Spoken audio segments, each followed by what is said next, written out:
पाकिस्तान के वक्त जो ज़मीनें हमारे हिस्से में आई थी उन्हें बढ़ाने के लिए हमारे चर्च ने कोई किरदार अदा नहीं किया, बल्कि उन्हें बेचने पे जोर दिया है।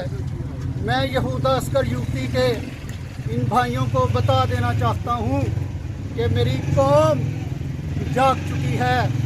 डरो उस वक्त से जब ये तुम्हारे काले करतूतों को लेकर तुम्हारे गिरेबानों तक पहुँचेंगी और तुम्हें भागने के लिए तुम्हारी टांगें तुम्हारा साथ नहीं देंगी। तो खुदा के खौफ से डरो और ये जायदाद मसीहियों के मफाद में इस्तेमाल करो। यहाँ पर अस्पताल बनाएं, यहाँ पर कन्वेंशन सेंटर बनाएं, यहाँ पर तलबा के लिए हॉस्टल बनाएं, तो हम आपके साथ हैं। अगर आप इन्हें अपने मकसद के लिए, अपने बच्चों की प्रॉपर्टीज़ बनाने के लिए इस्तेमाल करेंगे तो हम आपके ख़िलाफ़ पूरी कुव्वत से जंग लड़ेंगे और ना सिर्फ यहाँ सड़कों पर आपको घसीटेंगे बल्कि सिविल कोर्ट से लेकर सुप्रीम कोर्ट तक हम आपके ख़िलाफ़ जाएंगे। आपने माजी में जो करना था। लेकिन मैं चंद बातें आपकी नज़र करना चाहता हूँ। सबसे पहले डस्का का जो प्रोजेक्ट बना, इसमें शुरू से लेकर आज तक बदनीति पर मुबनी था और वो थे हमारे बिशप जान एलवन साहब। जब यहाँ पे एक हमारी मुअज़्ज़ज़ खातून उनकी डेथ हो गई थी, उस दिन का ये वाक़या है कि उनको बड़ी जल्दी थी कि आज ही कलीसिया की मीटिंग हो और जल्दी जल्दी इनसे साइन करवाए जाएं और मैं ये गेट खुलवाऊं और मट्टी का प्रोजेक्ट जो है मैं शुरू करूं। इससे पेशतर मैं आपको बताना चाहता हूं कि यहाँ के मकामी पासबान पादरी आरफ निज़ामुद्दीन साहब और डॉक्टर इमरान खोखर उर्फ चांद, उन्होंने एक और कोशिश की कि हमारे कोठी की बैक साइड पे जहाँ पे डाकखाना है वहाँ पे 5-6 मज़दूर लगवा कर उन्होंने वो खुदवाना शुरू किया। और जब पूछा गया पादरी कुतुब साहब ने और हमने सब ने मिलकर पादरी साहब से कि ये आप क्या कर रहे हैं, तो उन्होंने कहा जी यहाँ पे हम प्लाज़ा बना रहे हैं। उसको भी रोका गया। और जब मीटिंग हुई, जब हमारी एक मुअज़्ज़ज़ खातून जिस दिन उसकी डेथ हुई थी, तो बिशप साहब ये कहने लगे कि जनाब मैं आप सब की भलाई के लिए सब कुछ कर रहा हूँ, लेकिन मेरे अजीज़ों दोस्तों बहनों भाइयों, ये सब कुछ फ्रॉड पर मबनी बात थी। मैंने उस दिन ही बिशप साहब को बताया कि हमारी डायसिस का एक सेटअप है जिसके साथ ये सारे प्रोजेक्ट बनते हैं। मैंने उनसे कहा कि प्रोजेक्ट कमेटी होती है, वो एक प्रोजेक्ट बनाती है और वो प्रोजेक्ट जो है वो एग्जेक्टिव को थ्रू करती है, उसको पेश करती है और वो उसकी अप्रूवल देकर चर्च ऑफ स्कॉटलैंड के पास वो जाती है और फिर उसकी इजाज़त के बाद ये प्रोजेक्ट आप कर सकते हैं। ना आपका फाइनेंस के साथ कोई तल्लक है, ना कोई प्रॉपर्टी के साथ कोई तल्लक है, लेकिन उसके बावजूद वो बज़िद थे, बड़ी जल्दी में थे कि मैं ये जल्दी जल्दी इन लोगों को गुमराह करके ये काम कर सकता हूँ। मैंने उनसे ये भी अर्ज़ की कि जनाब बिशप साहब, ये कोई गांव की कलीसिया नहीं है, ये मरकज़ है, डस्का ये मरकज़ है और यहाँ के लोग जो हैं वो डायसिस में मंजे हुए लोग कहला। ये खान साहब और इनकी तमाम जमात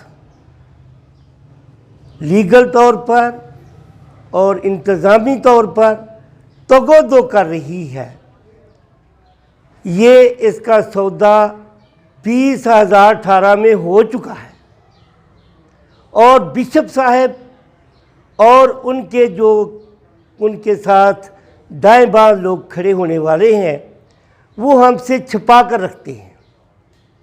हमसे जो बातें करते हैं, बातें वो करते हैं सादा सी, काम करते हैं वो जुल्म की।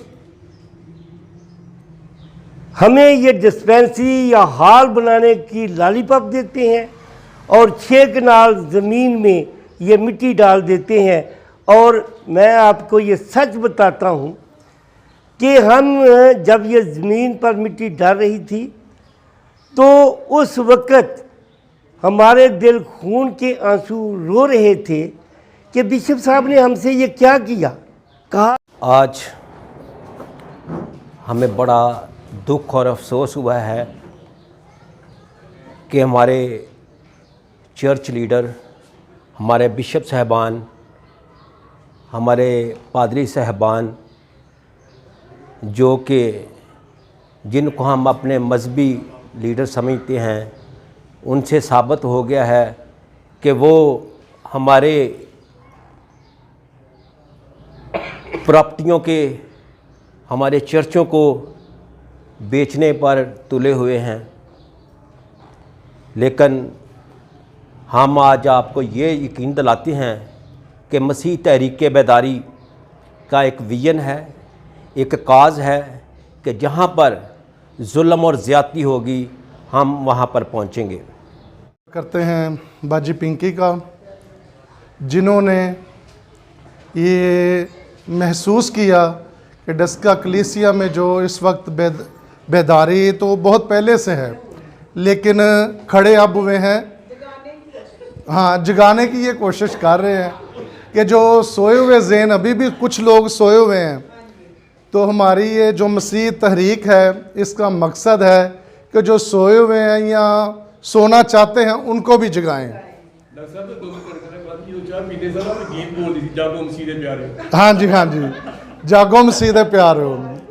तो हमारा आज का मीटिंग का मकसद ये है कि ये जो हमारी चर्च की ज़मीन है, डस्का कलीसिया की ज़मीन है, तो आज जब बिशप साहब कहते हैं, ये बात करते हैं कि ये डायसिस की जगह है, जबकि जहाँ भी यहाँ डस्का में किसी भी जगह चर्च की ज़मीन पर जब भी कब्ज़ा हुआ तो डस्का की कलीसिया ने अपने दिलो जान से अपनी कुर्बानियाँ दे के इसे बचाया है।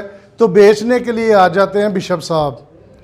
तो हम डस्का कलीसिया का मसीह तहरीक बेदारी के जो चेयरमैन हैं, हम उनका भी शुक्रिया अदा करते हैं कि जिन्होंने ये हमें यकीन दिलाया है कि हम आप सबके साथ हैं। ये मसीह लोगों की कलीसिया की जगह है, तो ये कलीसिया ही की रहेगी, ना कि बिशप साहब के ये जो बुरे मंसूबे हैं हम उनको कामयाब नहीं होने देंगे। हम आप सबके शुक्रगुजार हैं कि आप लोग आए और इस ज़मीन के दफ़ा के लिए इकट्ठे हुए हैं। तो हम कोशिश भी कर रहे हैं और जहाँ तक भी मुमकिन हो सका हम इस जगह को वागज़ार करवाएंगे। आप सबका शुक्रिया। Waqas Ali Mohsin, city 2 news, Daska.